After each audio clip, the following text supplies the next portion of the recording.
Monkey. Over 3,000 inmates. A self-sufficient village for the insane. It had its own fire station, its own church, but behind the walls of Europe's largest lunatic asylum, treatment often meant control. From barbaric treatment to electroshock therapy, this was a place where people would be sent and very rarely be let back out. From the whistleblower that exposed the truth to the patients in unmarked graves, this is the untold story of Prestwich Lunatic Asylum.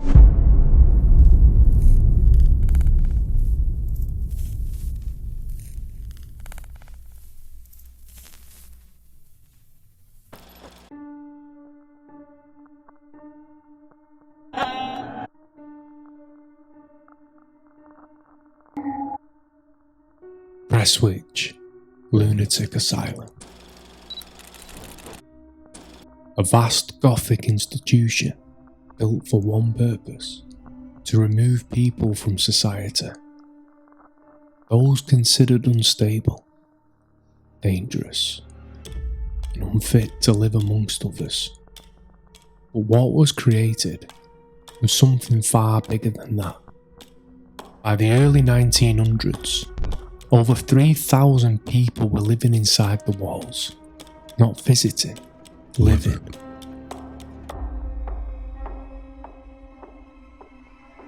And to sustain that number, the asylum became self-contained. Food was grown on the land, workshops ran constantly, it had its own power supply, its own fire brigade, and its own football team. And on paper, it worked. A fully functioning village. But that was the point. Because once you were inside, everything that you ever needed was already there. And more importantly, there was nowhere else to go. No clear way out. No return to the outside world.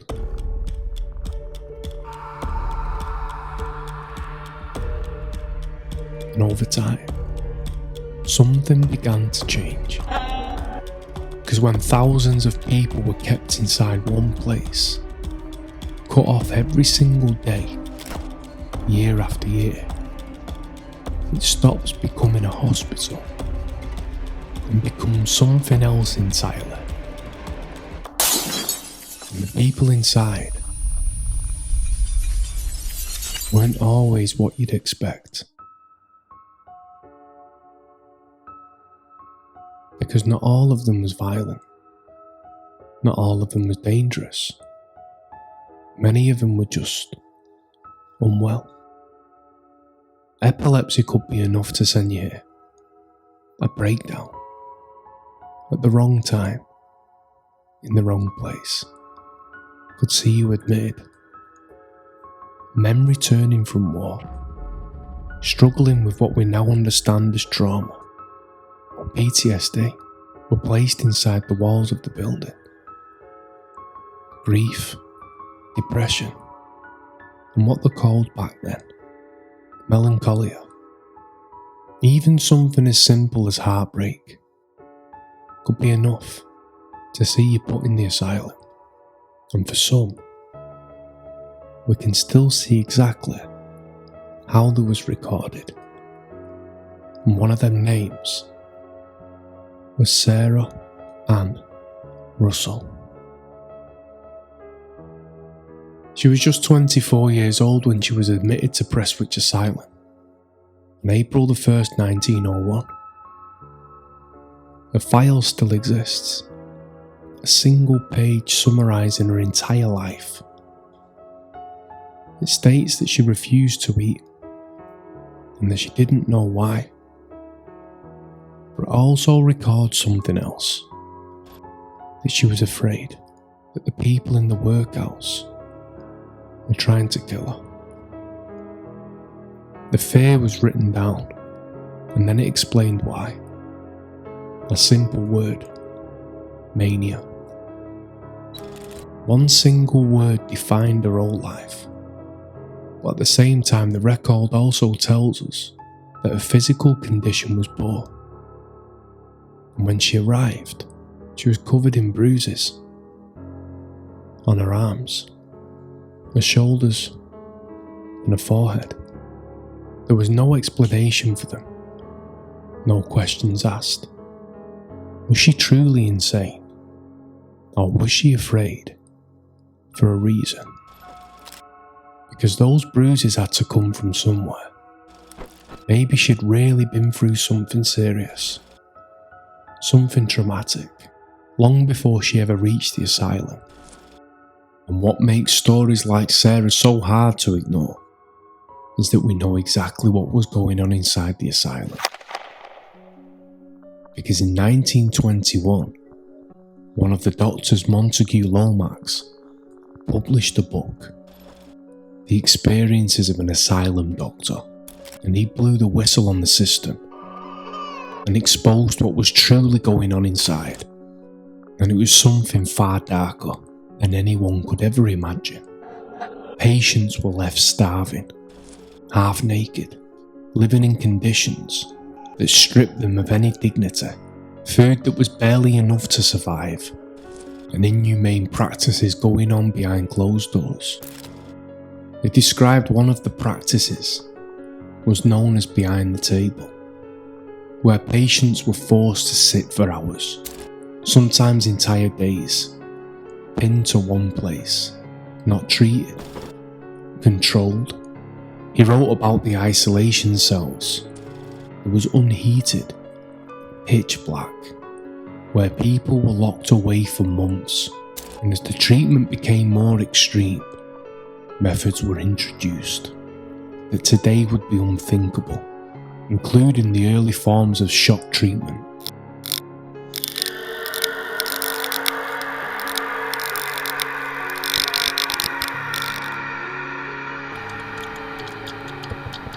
Used not always to cure, but to control. Drugs were used indiscriminately, given secretly in food, not to heal, but to punish. And inside those conditions, disease spread like wildfire. Tuberculosis moved through the wards. Death rates soared, more than 25 times higher than on the outside. And this wasn't one incident. This was a system, failing the people inside, punishing them for being ill.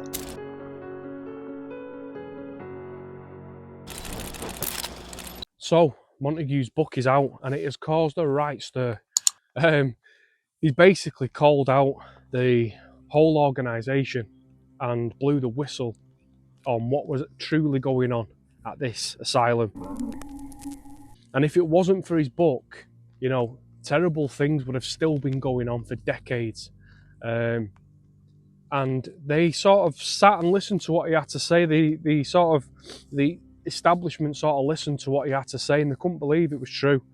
And things began to change rapidly. So they dropped the Lunatic Asylum name, and you know, it became a mental hospital.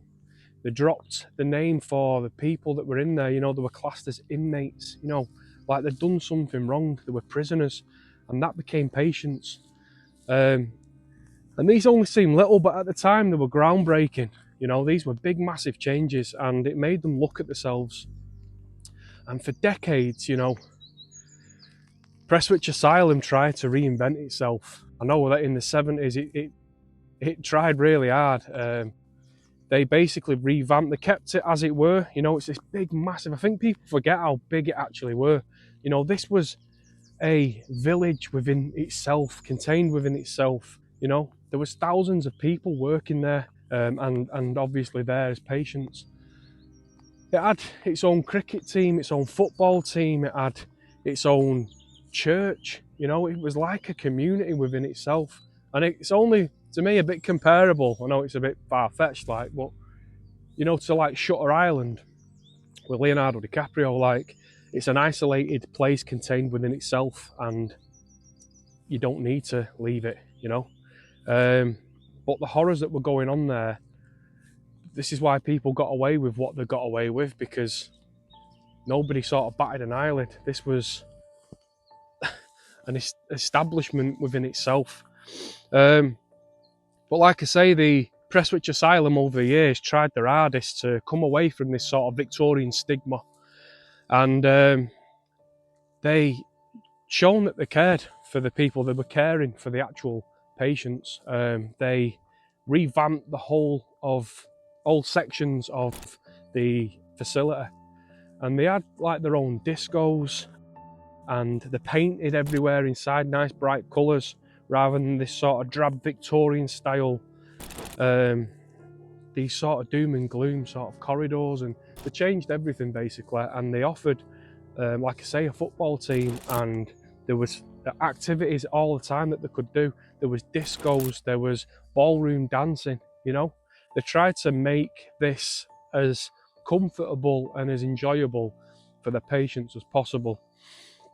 And I know over the years, you know, it's still been in the papers, the asylum. It's totally shrunk down now. I think it's like there's like 20% of the actual site left, because they sold a lot of the land off to Tesco and TGI. But it's just one of them, like, yeah, over the years, it tried its hardest to come away from this sort of stigma that it had, and it was all because of Montagu Lomax's book. So, as you can tell, I'm very, very wet. I'm soaking. But there's only one last place to visit now, and that's to pay our respect to the poor patients that lived and died in the asylum.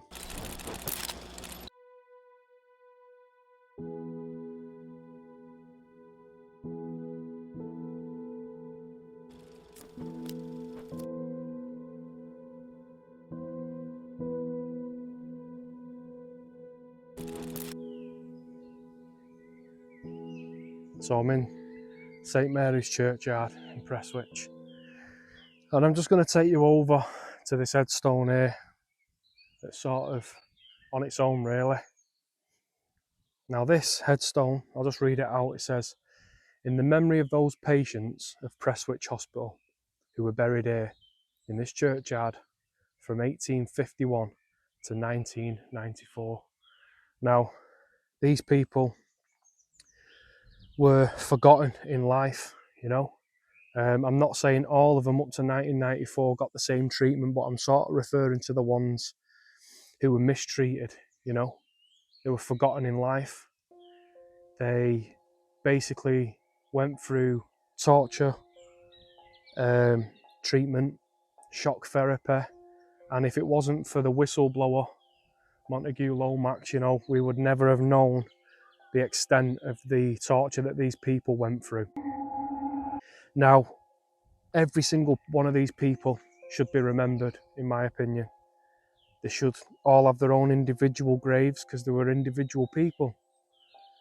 But sadly, underneath my feet, as I turn this camera around in this section around here, there's anywhere between 5,000 and 5,300 people buried here.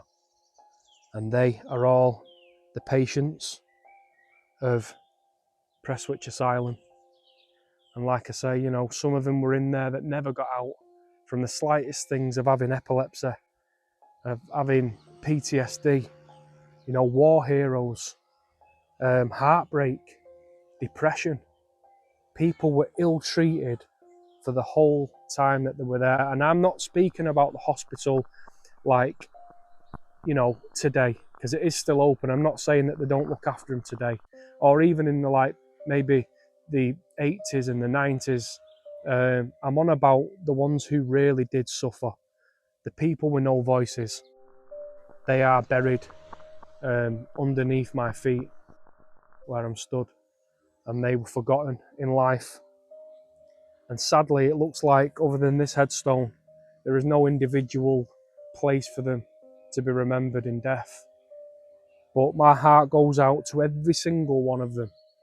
You know, every one of them, they all deserve remembering. But this is it. This is the final resting place of over 5,000 people, and they're buried right here where I'm stood. And one of those people that are buried here, there is a there is a headstone dedicated just for him. Now, he is buried in the mass burial behind me, but sort of to give him some sort of dignity, they gave him a headstone, a war headstone. Now, this is the headstone of Thomas Anderson. Just like the rest of these people here, Mr. Anderson was a war hero. He was injured in battle and he was sent to Prestwich Asylum. Now, he had shell shock and PTSD, and his head basically after it, was an absolute wreck because of what he saw, what he endured in the war, and he was also shot and wounded. But like every single one of these people, he's a hero. Sadly, he's buried over here in the mass burial site, but as a war hero of this country, he was given his own headstone. But yeah, it's really, really sad, and it's sad today, I think, as well. Like, even, what is it, over 100 years, and people still suffer, in his case of PTSD, war heroes, veterans, and they don't get the help that they deserve. Right, so there you have it. Now, that was the untold story of Prestwich Lunatic Asylum. And again, it's another dark story, but it is one that is a part of Manchester's past that goes unnoticed, and not many people have covered this topic before. And the more and more I delved into it, the more sort of heartbreaking it gets. These were individual people, with some of them with some very, very bad problems, and some with, what we treat today as with sort of therapy and help, and genuinely can help things, epilepsy and, depression and grief. There is things at place today that can help. And back then, I know we was in our embryo stages of like sort of mental health and science and stuff like that, and medication. But there is no way and no excuse for the treatment that these poor people went through. Some of them had some serious problems, where there was serious mental problems where they couldn't comprehend and couldn't hold a normal conversation. But they needed looking after. They needed to be helped, and instead, in replacement for that, they were subjected to torture. Some of them, and it's just, you can't even put into words how hard and difficult and how horrible it must have felt for someone that can't really understand the world that we live in, to then be treated the way that they did too. It's baffling. And then obviously, when I saw and delved more into the history of it, and I saw the actual profiles of some of these people, you can see in the faces, they look wild, and the sort of look, you can feel the pain through their eyes. It's a terribly sad story, but they can't be forgotten, and it's important that they are remembered. I know that there is a grave for them, like a mass burial, but these were individual people with lives and families. They all had lives, they were all individual people, and it really is heartbreaking, but it's very, very important that we do remember these people. So I just want to thank you from the bottom of my heart for watching, and also my dad as well. I want to thank my dad today. He's been out with me filming. If you don't already, give his channel a follow. I'll leave a link down below to it. It's Tales Beyond the Grave. And also will ask, is if you maybe worked at this asylum at some point, maybe you still do, maybe you know stories, maybe your family went to Prestwich Asylum back in the day, and maybe you've got some, some family members that actually were there. Maybe leave a comment down below and let me know your story. I try to read as much of the comments as I possibly can. So yeah, it'd be really thingy. And if you could as well, it would help the video, and it also gets the story out there, is sharing it. If you could share it, it does push the video and help sort of the algorithm on my side get the video pushed out. So that's all I ask. So thank you once again for taking the time out to watch the video. And until next time, everyone, I will see you all soon. Take care. Cheers.